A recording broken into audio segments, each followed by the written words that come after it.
This week on the Silver and Black Show, Jim Plunkett and I get you ready for the Raiders' home opener against the Atlanta Falcons. The homecoming king, Jalen Richard, stops by, and Chris Townsend goes one-on-one with head coach Jack Del Rio to talk about that bold move down in the Bayou.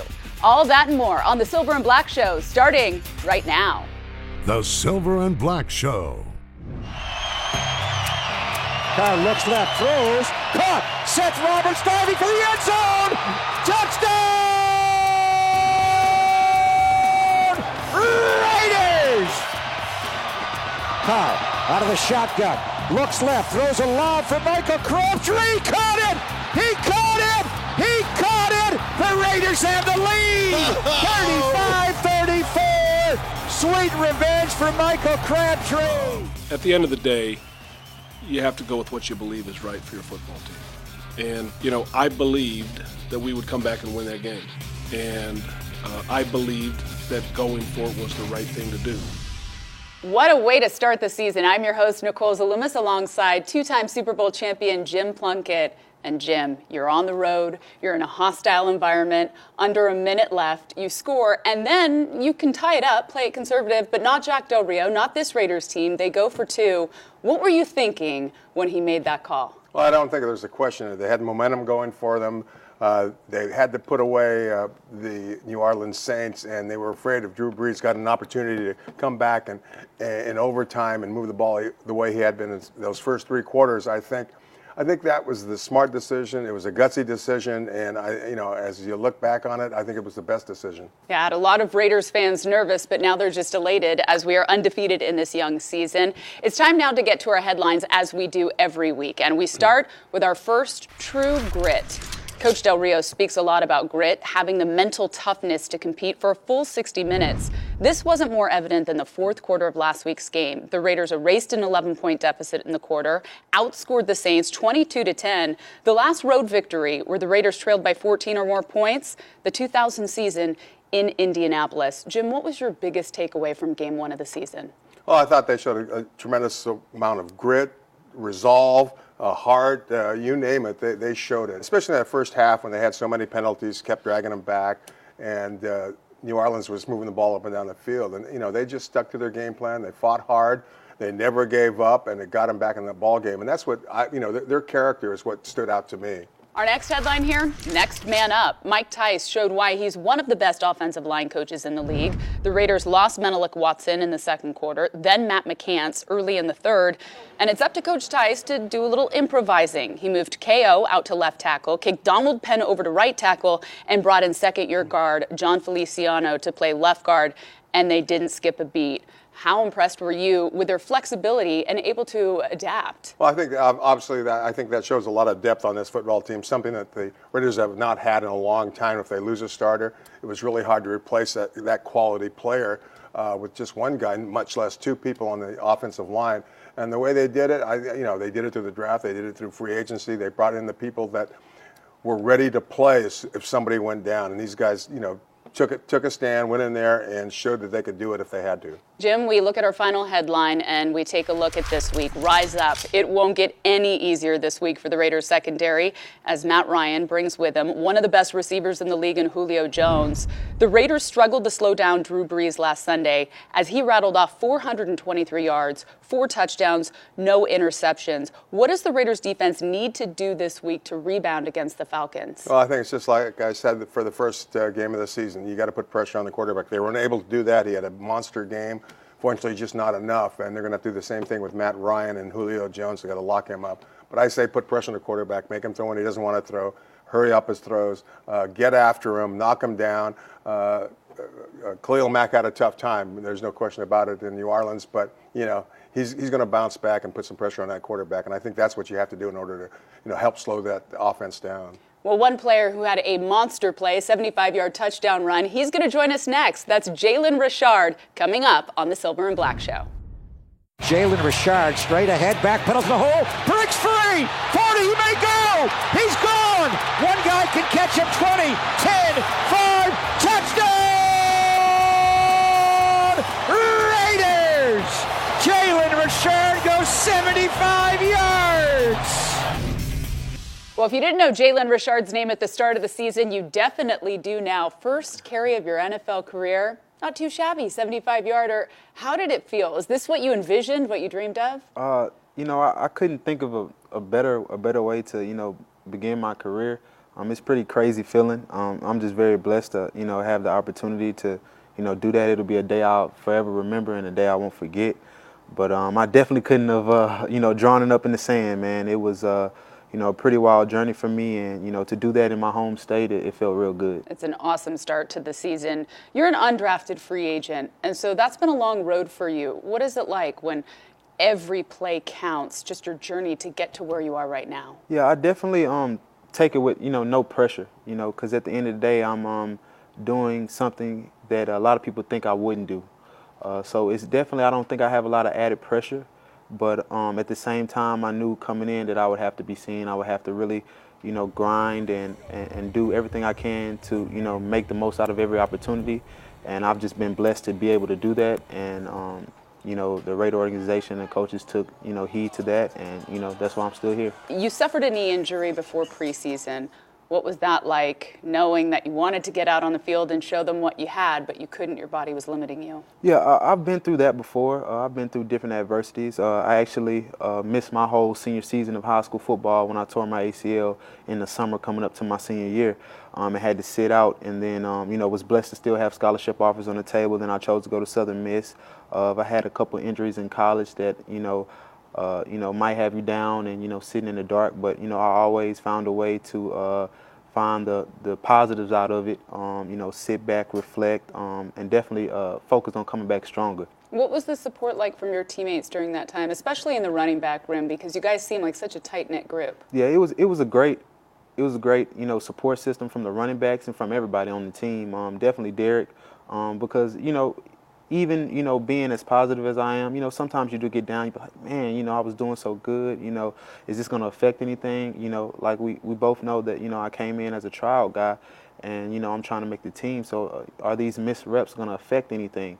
And, all those things were going through my mind. But the added support from the coaching staff, the training staff, Derek Carr, Lee Smith, who's like a big brother to me, and again, the running back room, I was able to calm down, focusing on getting back, and just knowing that, when I did get back, still take advantage of every opportunity, and that's what I did. Well, you took advantage of it in New Orleans, and the answer is it didn't slow you down in watching that last game. So we get to some fun here, 5 questions. Your biggest aha moment when the light bulb turned on that you had realized your dream of being an NFL player? I think it was my big aha moment when I walked out onto the field, and I actually, was pregame, and I was listening to some Louisiana music, and one of the security guards asked me. He was like, "Why you listen to Louisiana? Some music?" And I was like, "I'm from Louisiana." He was like, "Oh, really?" And we just get to talk, and I'm like, "You know what? Like, I'm in the league, man. I'm right here. I'm back in my home state." That's when it hit me like, man, I'm back in Louisiana playing, doing my dream. And I'm just sitting there looking at the new big jumbotrons that, are in the New Orleans Stadium. I'm like, man, I'm here. But, I could only have my eyes big for so long. And I knew I had to focus down in and get ready for the game. So. Favorite athlete? My favorite athlete growing up was, I liked Emmitt Smith. My dad was a big Cowboy fan, so Emmitt Smith was one of my favorite athletes growing up. So you talk about growing up in Louisiana, listening to Louisiana music. What's the best thing about now living in California? I love the weather, man. It's no mosquitoes. It's no humid weather. I mean, it's real cool every day. Like in Louisiana, it's just hot. Mm-hmm. Like, I mean, you can just literally sit on the porch for 5 minutes and you're going to break out in the sweat, and you got to worry about mosquitoes and gnats. Like, there's none of that out here. So that's what I enjoy. Be careful. It's about to get really cold out here and rainy, which I like. It's okay. So if they were to make a movie about your life, choose one superstar that would play you, one actor. One actor. I would say Denzel, but you're going to go old school, not new school? Maybe Denzel, or maybe Cuba Gooding Jr. Yeah. He does a real good job. But out of those two guys, I think it would be kind of hard to get Denzel to look as young as me. But I think he'll do a good job. Congratulations on your first big win, a huge play for you, 75 yards. We can't wait to see what the season holds. And thanks for coming on the Silver and Black Show. Oh, no, I appreciate it. Thank you. Last year we learned how to compete. This year, we know how to win. Man, that was so gritty. Man, that was so good. You hung in there. A lot of things are going to go better for us this year. But guess what? What's it all about? Just win, baby. That's what it's about. Every resurgence has a turning point. It might be too early to call the conversion that for the Oakland Raiders, but the decision Jack Del Rio made stretches far beyond this team. Chris Townsend sits down with the man behind the call that the entire NFL is buzzing about. Thank you, Nicole. Hey, Coach, I got to tell you, unbelievable. What a game that was for Raider fans. I was with a bunch of Raider fans from the radio side, and when you called the two-point conversion, you made it, and then, of course, winning the game. What was the feeling like? You get off to a 1-0 start, but what a finish, what a game. It was pure elation. I mean, to have that, go down the way it did, the whole fourth quarter telling our guys, hey, I believe we're going to win this thing, man. Stay in it, keep fighting. And then to tell Derek before that drive, hey, by the way, we're going to go for two here. And he's super poised all the way. Really proud of really the effort throughout the organization. Take me through the thought process, because that was the buzz of the NFL week one, you going for two on the road and getting it done. It really, I don't want to bore everybody with all the details of it. I know people really want to know. The bottom line is, at the end of the day, I realize as the head coach that what's most important for me is not to have people agree with me. It's to do what I think in my heart is best for the football team, and then have the courage to do that. And that's all it was. I wanted to believe and trust in our guys. We did that, and they came through. Oh, you talk about courage, and I think listening to you after the game in the locker room, but just tell me, what was that like? Because you put it in your players' hands. You showed the trust in your players. Right. They came through. There's a special bonding moment between you and the players after the game. What was that like for you? Well, it was that, but it's a continuation. I mean, this is not something that happens overnight. We've been developing the chemistry and the bond and the trust. When I got here, I talked about this is a players' league. We're going to be as good as the players make it here, and I'm going to provide a direction and a vision, but the players have to embrace it and make it their own. And I think about the running game for you, going for 167 yards. We talked last week about being physical. I know you had to like that. That's the run game we're talking about, okay? So, yeah, that was really good to see. I think, you saw right away, man, Kalechi destroying some people. So there's no question about his impact right away. And then you had to mix and match with so many guys. Menelik Watson goes out, then McCants comes in, and he goes out. Now Penn's going to the right side for the first time in his career. Mike Tice, talk about the job he did and how you had to move so many guys around. Yeah, it was amazing. I think Mike deserves a ton of credit for having a plan, and the guys for executing the plan. But I think the biggest thing is the poise on the sideline. Mike just very calmly say, "This is what we're going to do." All right, and they went out and got it done. And I know you've addressed penalties. You're not happy with the penalties, and you've said this is not who you guys are, and I know that's something you're going to clean up. Well, it's not who we are. So we're a disciplined football team that competes really hard. And I think as people get the idea and start to understand, that's who the Raiders are. We're a disciplined football team. We're smart, we're tough, and we play hard. We're going to compete. Some of those judgment calls, it's a tough deal for the officials. They do a good job, all right? They're in a tough situation. I believe over time they're going to realize, hey, these guys are disciplined, these guys are tough, and they are competing, and those flags are going to disappear. Well, the home opener is always special. You grew up a Raider fan, What do you think it's going to be like at the Coliseum on Sunday against the Falcons? The O's going to be rocking. It's going to be awesome. Coliseum, our fans, I mean, they traveled unbelievable. I mean, the people were there. Really were loud and even took over Bourbon Street at times. I mean, it was almost like a respectful, the Saints fans were like so blown away. It was like almost a common respect for each other. But I know here at our place, we'll be rocking this stadium. How big will 2-0 be for your team? When we earn it, it's going to be outstanding, and that's what we're going to have. Yeah, because it's been a long time since this team has been 2-0, and we talk about the expectations, and I love how you don't shy from the expectations. No, and that's all talk, really.